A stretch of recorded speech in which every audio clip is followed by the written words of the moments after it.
Hotep family, when I started this channel in January, I did not know if there was an audience for learning Middle Nature, ancient African script. Thankfully, there is an audience, and I thank you for your sincere interest and support of this channel. I am doing my best to respectfully transliterate and translate a sacred language, Middle Nature, into a secular language, American English. Put another way, I'm trying to use the language of our Eurasian enslavers to interpret the language of our African ancestors. It is a struggle, and I welcome all corrections, comments, concerns, and questions. Welcome to lesson number 9. This is another intermediate level lesson which refers back to ideas from earlier lessons. The primary objective of this course is to be able to read the sacred script of our African ancestors, Medu Neter. If you enjoy what you are viewing, please subscribe. One of the instructions from our recent ancestor, Dr. John Henry Clark, uh, informed us, and I quote, "To control a people, you must first control what they think about themselves and how they regard their history and culture. And when your conqueror makes you ashamed of your culture and your history, he needs no prison walls and no chains to hold you." Dr. John Henry Clark, January 1st, 1915 through July 16th, 1998. One subscriber shared with me the following information that is in Northeast Africa in the region renamed Nigeria. Medu Neter, the term Medu Neter, can be translated in the Igbo language as thoughts of man. That is something very interesting to hold on to. Medu Neter, thoughts of man. In this lesson, we will continue to identify our African ancestors by name using their Shinu. So let's first review several Shinu from lesson number 8. We will continue to use Dr. Ben's Black Man of the Nile and his family as our primary American English textbook.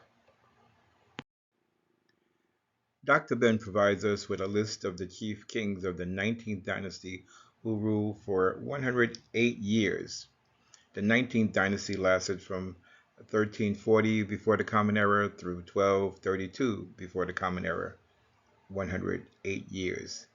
There were 18 dynasties or families of chief kings before this dynasty and 6 families of chief kings after this dynasty.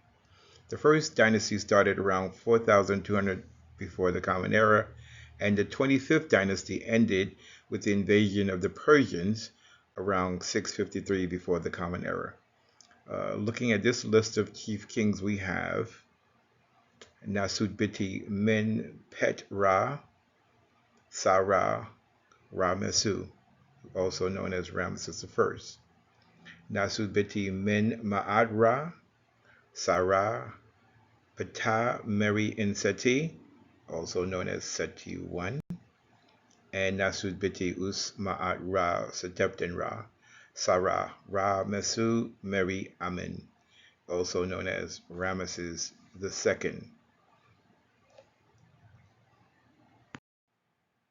This page of Dr. Ben's book also lists the Shinu of the Sutun Hempt, or royal wife, and the Sutun Mut, the royal mother.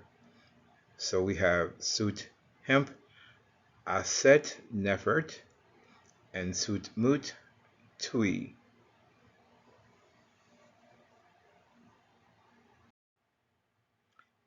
In our previous lesson, lesson number 8, we were able to compare and match the Shinu written on the temple wall at Abydos with the Shinu in Dr. Ben's book. Here again is that photo of Seti I presenting the list of African ancestors to his son, Ramesses II. I want to focus our attention on Ramesses II for part of this lesson. We saw his Shinu in lesson number 8, written on this bracelet. Reading inside the Shinu from right to left, top to bottom, we see Us Ma'at Ra Satept in Ra, Amen Meri Ra Mesu.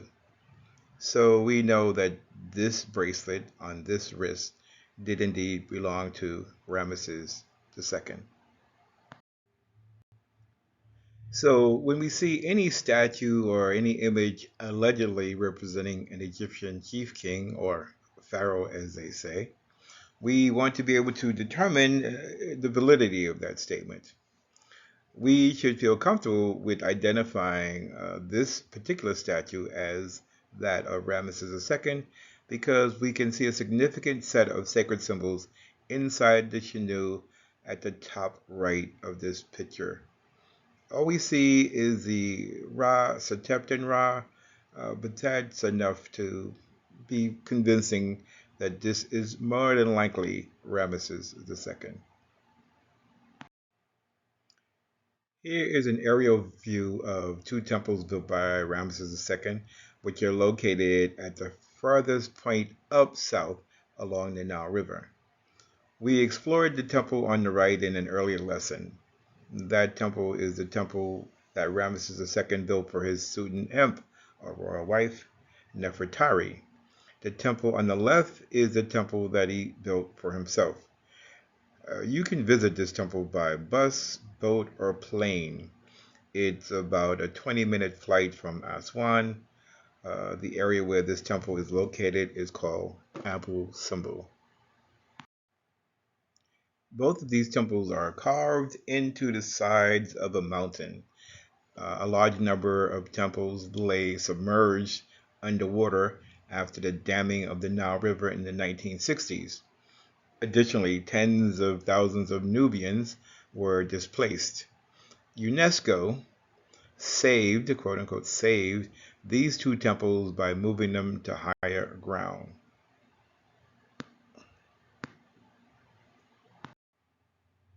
Looking at the entrance of this temple, we can see that one of the four-seated statues of Ramesses II was damaged. The suggestion is it was damaged by earthquake. The remaining three statues are each about 20 meters high. 20 meters is about 10 times the height of the average professional basketball player, who would be about 2 meters tall. This is the worship temple of Necher Ra-Harakti, who we see directly above the entrance. This temple is designed so twice a year, October 22nd and February 22nd, the rays of the sun shine directly through the front entrance and illuminate the Holy of Holies, the innermost sanctuary of this temple. That sunlight illuminates two of the four figures seated together.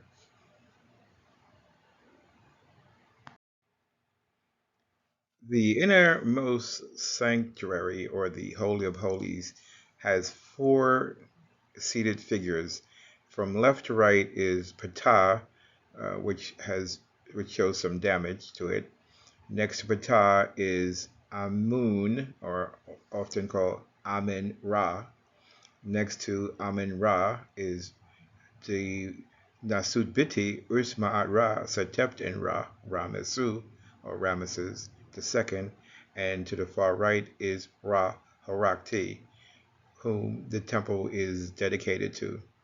The amazing thing about this image is we have Ra Masu seated next to Netchers. So, like the temple at Abu Simbel, we have the temple complex at Karnak, which is properly known as Warit. In this temple, it's built such that on December 21st, which is the winter solstice, the sun rises and illuminates the Holy of Holies where God, or Netya Amun, sits.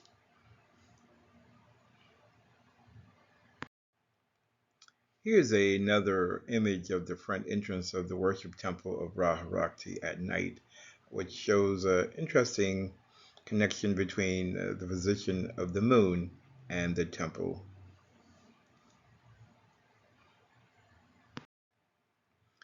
Uh, there is Medu Neter, or as the Igbo would say, thoughts of man, written on every column and wall inside and in some places outside of this temple. Here's one example of what you would see on the walls. What we have is Usir Ba'at Ra Sateptin Ra Ra Mesu, standing in what appears to be a combative position, facing Necher Amun. Reading the Medu Neter preceding his name or preceding his Shanu, we see Nefer Necher, Neb Taui Neb Arit Ra, Sudin Biti, which we could loosely translate as beautiful Necher, Lord of the Two Land, Lord of the all-seeing Ra Eye, ruler of Lower and Upper Egypt.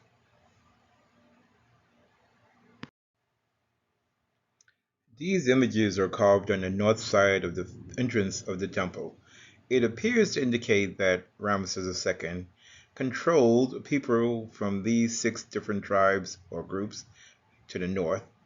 These six distinct images of men are identified as captives by some scholars.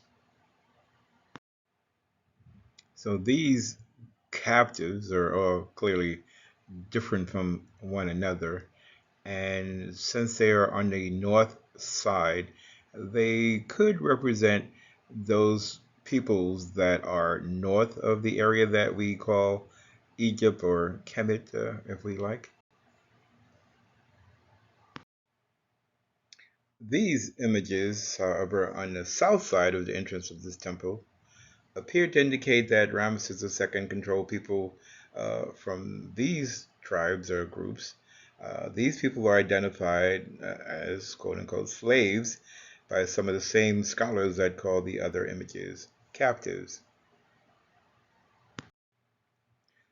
These images might suggest that all of the people to the south of what we call Egypt or Kemet were all of the same family or, if you like, tribe of people.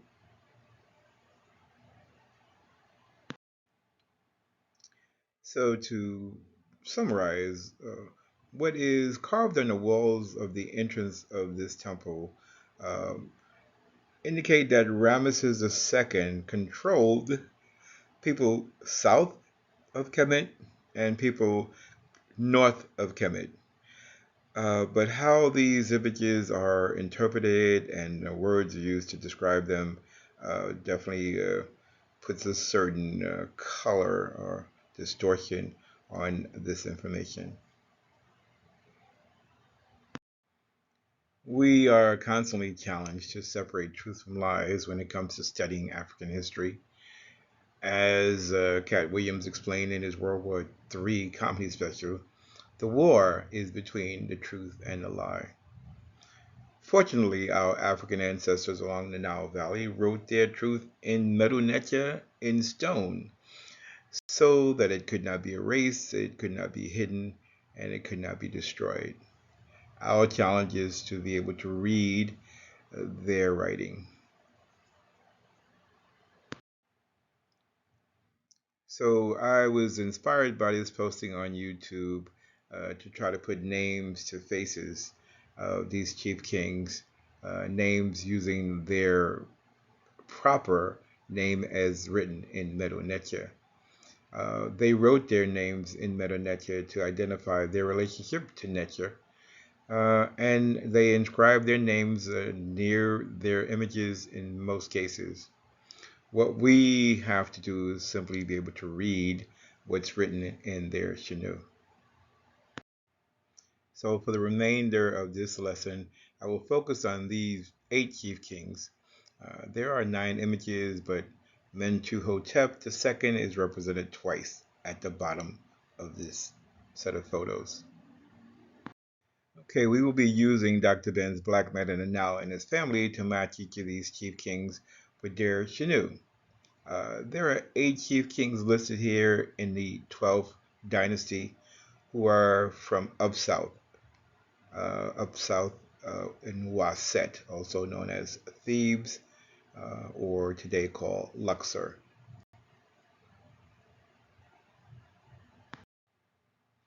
Below the Shanu of each chief king, we see the transliterations as indicated by Dr. Ben.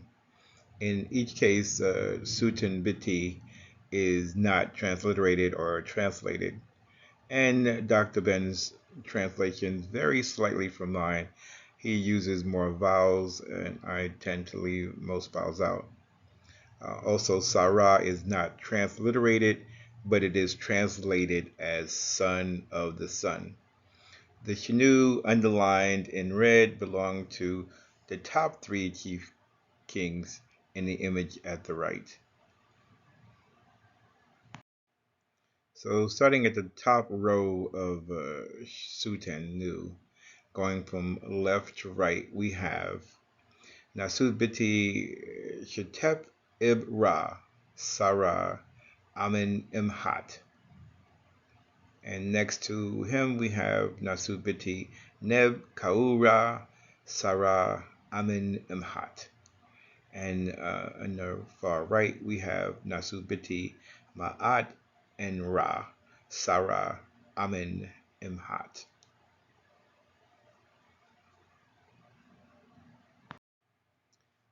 For the middle 3 images, we see that Dr. Ben uses a direct left to right transliteration for the names of these 3 chief kings, while the posted images use a different combination of the transliteration. So where Dr. Ben writes Usertsen, on the right we see Sen Yursret. Going from left to right, we have Nasubiti Keper Kara Sara Usertsen. In the middle we have Nasubiti Keper Kara Sara Usertsen. And finally we have Ka Ra Sarah Usertsen. My transliteration is incorrect for that one. That Kepper should not be there. It should be Ka.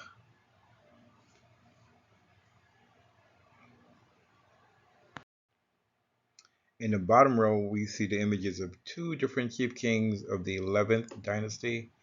The titles for the first few chief kings is different from other titles that we've seen. So if you look at this page, Dr. Ben transliterates the title of the first chief king as Urpa. We can see a mouth R, a stool P, and an arm and hand A, which he translates as hereditary prince. The Shanu of the pictured chief kings is underlined in red. We can see the standard Sudan Biti or Nasud Biti in front of the first Shanu, but in this Shanu, Sarah is included within the Shanu. So we have Nasud Biti Sarah Menchu Hotep, where the Sarah is included inside of the Shanu. Next we have Nasud Biti Neb Hotep Ra, Sarah Menchu Hotep.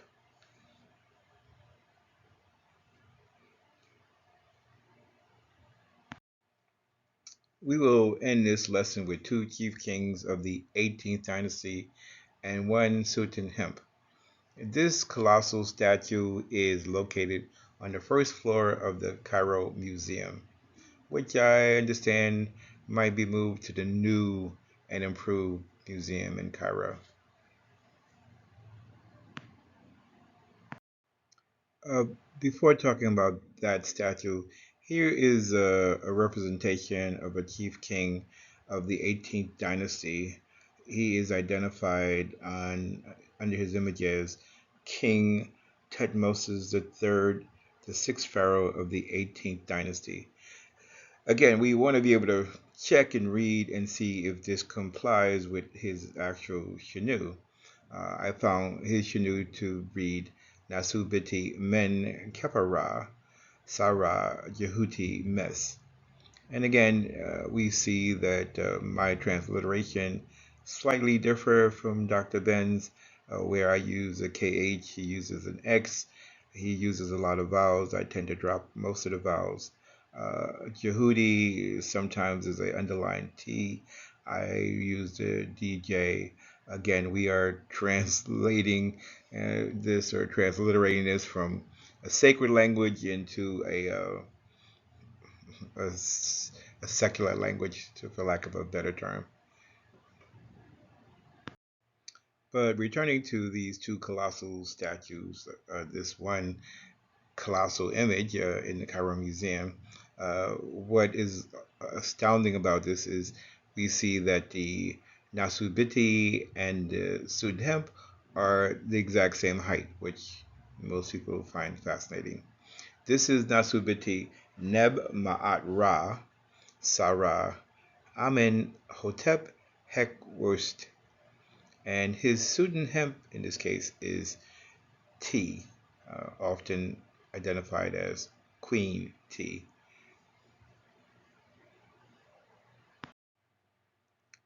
So here's another representation of uh, this pair.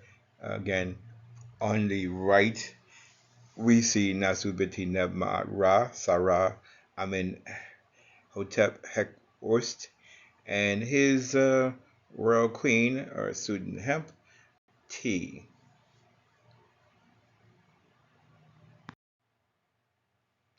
So, on a visit to Egypt, you can see how our African ancestors made sure that our story would not be stolen or destroyed to the best of their ability. Our ancestors wrote their thoughts in Medu Neter on every wall of every temple and tomb. In the Valley of the Chief Kings, for example, there are over 60 tombs built into the mountainsides retelling their story, our story. So it is important, in my opinion, that we learn to read the sacred writing or the Medu Neter. So we hopefully see that our ancestors were determined that we knew who they were and how they saw themselves related to nature. This is an example of the inside of a tomb where there is writing on every column and every wall, telling their story, telling our story. Reading is fundamental. Shemhotep family. I do have to put in a plug for a tour that I'm planning for July 9th through 13th of the upcoming year, 2024. Um, Details will be available at the beginning of the year, sometime towards the middle of January. Okay, Shamhotep.